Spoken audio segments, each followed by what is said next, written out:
Good stuff. Jim, what are you going to teach us today? Well, you know, the Alabama rig is such a new bait, and a lot of people experimenting with it. And so I've been looking at it from the fishing rod point of view, because the weight and the shape of the Alabama rig kind of changes things that that you need in a fishing rod to be able to fish that thing adequately. I've already had 2 experienced anglers break the tops of their rods off throwing that thing. Yeah. So if we get a chance later on, I thought it was just me. I would like to talk about maybe the type of rod you want to look for to throw an Alabama rig, and some characteristics, because they're pretty unique given the shape and size of that bait that you'd want in a fishing rod. Now, the guys that you were talking to, did they define exactly how many teasers, and I know they only had 2 hooks. Absolutely, only run 2 hooks. What size jig heads were they using? How do they have it rigged, I guess, would be a better question. Well, just like Mark was saying, there's a lot of guys experimenting with these things. If you don't put some kind of weight on them and you crank them pretty fast, they'll come up to the surface faster than you want them to. So guys are putting up to and what I've heard is they start to roll. Exactly. Which is a bad thing. Guys are putting up to 1 ounce weights on there to try to keep those things down, especially if you want to get down to the 25, 35 foot and crank it along. People are using those kinds of weights. All that goes against everything that we've always used in our fishing rods before. Mm-hmm. So when you talk about the underarm cast or the sidearm cast, you're actually lobbing that bait out there. It's not like a crankbait where you're just going to... Okay, now wait a minute. We just added fling and lob to casting techniques. Right. Okay. Lob is good. We're kind of pushing the envelope of what we traditionally looked at swim bait rods, flippet rods, and we're getting kind of above that a little bit. That makes us look at a little different rod. Are you finding any need to go back to fiberglass in your composite A-rod stick? Wouldn't be a bad idea. The problem with it is how much backbone you want. Today's anglers, and especially the tournament anglers, they want a lot of backbone in their fishing rods. Have it. And with the fiberglass, you don't always get that, or you get it more easily, I'll say, in a graphite rod. Especially if you plan on being out there and throwing that thing for 6 or 8 hours a day. You want to make sure you've got a rod that's comfortable, that's light enough that you can endure that kind of day on the water. Wow, good stuff. All right, Jim, let's get into the perfect A-rig rod. How would you build it? Because I'm going to call it. But we've been trying to look at what the characteristics are of that rod. The first thing is that guys are going to want to throw that thing a long way. So that tells us right away you need a long rod. So you need a 7-11 or an 8-foot rod to be able to reach that thing out to where you want to throw it.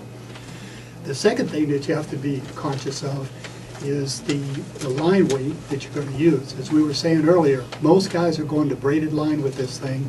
They're going anywhere from 40 to 60 and probably even higher in some cases. All those kind of dictate a new blank. The third thing that we looked at was what type of power and action you want on that fishing rod. Now think about cranking your Alabama rig in. When a fish does hit it, you don't want to be lifting it, you don't want to be setting the hook, you just want a steady retrieve on that rod. Just let the rod absorb the hook set, just keep reeling the fish. Sweet hook set. Exactly. Yep. So that tells us that you probably don't want a fast action rod, or definitely not an extra fast action rod. You want a slower action rod so that the body of the blank can absorb more of the fish impact or the snag than the tip of the rod will. That's what will break. I'm saying that this is pushing the envelope for fishing rods. Up until we were throwing large swim baits, when they get up to a couple ounces, maybe even 3 ounces, I mean, you're getting up there for an extra fast action kind of rod. But now when you're looking at an Alabama rig, you're talking 4 to 6 ounces in some cases. If you load up all 5 of them with big weights, and then as you say, you catch a big fish or two and you add that extra stress to the blank, it becomes significant. So I'm advising my customers that we need to look at a little different rod here and maybe get something that's more adapted to that style of fishing and that technique. What about line guides? Still researching that, Don. Guys are asking about the micro guides, And for those that are not familiar, we're talking in millimeters here. Micro guides are 4 to 4.5 millimeters in diameter, whereas on a normal mag bass type fishing rod, the smallest guide that's on there is probably a 6 millimeter. So the thing that's good about micro guides is it gets the line moving parallel to the blank sooner. So given that, you can cast them further, and you can likely cast them more accurately than you can a rod with larger guides on it. However, as you start to stress that rod, say you have the 2 fish on there and you're bringing your Alabama rig in, you're putting a lot of stress on those guides. Your rod wants to twist. Your rod wants to go from side to side when the fish start moving. So you have to have enough strength into the wrapping of the guides to put it on there. So I'm kind of leaning towards putting double foot guides all the way to the end of the rod on an Alabama rig. So if you're looking at a kind of the mindset is like a light saltwater rig, that's where we're approaching the Alabama rig, especially if you're talking about 6 ounce worth of weight out there. Well, back to a tuna rod. Yeah. Sure. Yeah. So that's kind of the direction we're headed in. We're looking at some companies that are, ironically, all of a sudden they're making blanks now that more suit the kind of description that we're giving. So the blank manufacturers and the rod manufacturers, they see this coming, and it's not going to be long before one of the commercial rod companies like a MHX out of Florida or a St. Croix, they're going to come up with a Alabama rig rod is probably more specifically built for that bait. I can tell you the difference.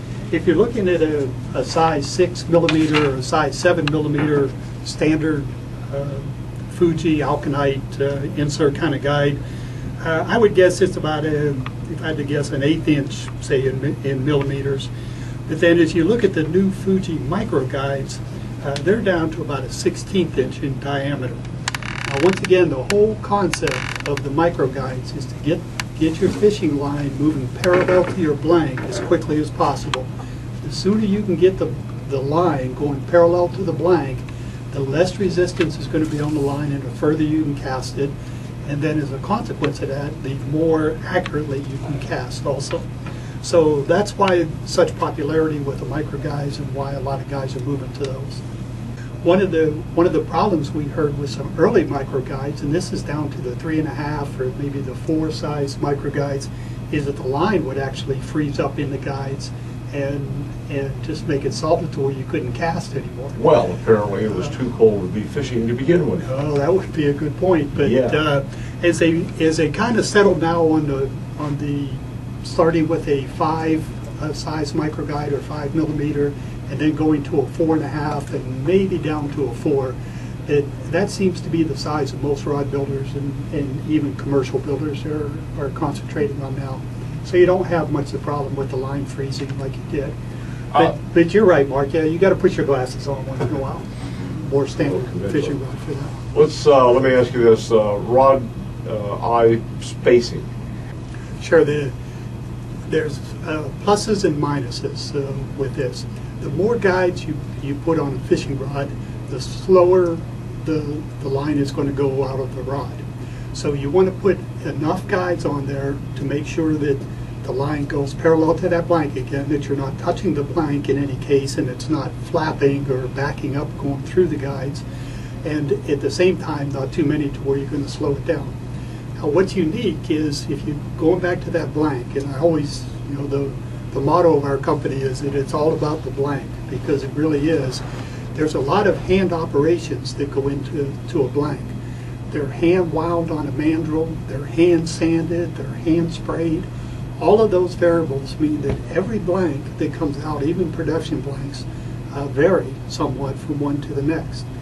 And so when we put blanks, or when we put the guides onto a blank, we put enough guides on that blank to make it perform to its maximum ability.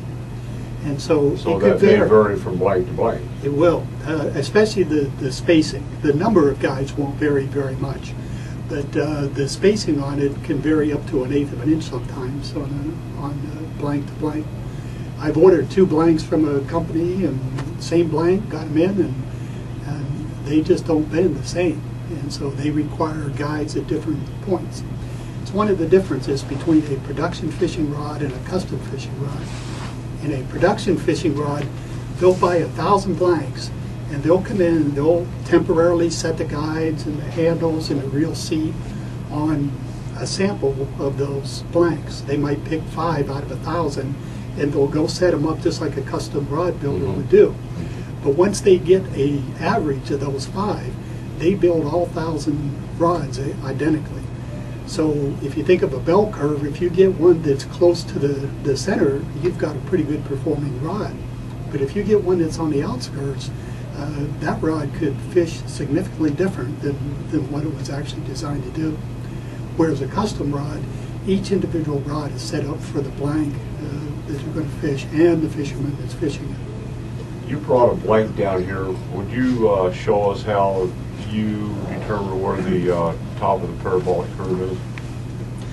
Yeah, there's actually companies that have put charts out now that you can actually put a given weight on a blank, and it says for a medium heavy fast action rod it ought to bend like this, and they'll even give you a parameter where some tolerance that it could bend. So and they say if it is within this area, here's about where the guides need to be, and then you do some tweaking. So it's always, as you move any blanks, I mean, you're looking for the point where the blank first starts to go into the bend. Right. That's a very critical point. That's what we call where your choker guide is going to go. It is the most important guide that goes onto a fishing rod, because everything moving back to the butt and everything moving to the tip is based on where that first rod is, or that first guide is, and that first guide is where the rod first starts to bend into the action. The what? A choker guide. Okay. And it's just a critical location along the area of the blank. And so once you have that designated, a lot of things fall into place, but it's extremely critical that you get that one. And on production rods, they go into a jig and they get put where they're told to, right, wrong, or indifferent. Sure. Yeah, they'll give a dimension from the reel seat to that choker guide, and they all get that dimension. Quickly, what about reel seats? That's the next question. You did a really good job on doing the repair on this one. Listen, the reel seat and the fishing that you're describing there, that full reel seat is what you want to go with. It's a strong reel seat. It's meant for those kinds of applications. The difference in that, and a lot of, if you look at guys that buy their rods at, some of the lower end rods, and nothing wrong with those, if that's the way guys fish, that's the kind of rods they should buy. But the less amount of material that you can put on a fishing rod, the better it's going to perform. Weight is the detriment to any fishing rod. So the newest reel seats that they've come out with, they're these Fuji split reel seats, where they actually remove that whole middle section. I like that a lot. Why don't they make reel seats out of like titanium or something like that? Well, they're in the saltwater applications. There actually are some of them made out of there, but it's cost. It just gets so expensive. If you buy a set of titanium guides, which you can buy for fishing rods, you can spend anywhere close to $100 for that set of guides. Wow. And in fact, I have one. Here's a spinning rod that I made with the titanium, and those are silicone carbide inserts in there. Those are the best guides in the world. They're the lightest and the strongest that you can put on any fishing rod. Unreal. I would like to thank you. Are you giving me this because ASU hired a fellow? Do they have a kicker yet? Why did I know we'd get around to ASU? Okay, all right. It's all about football between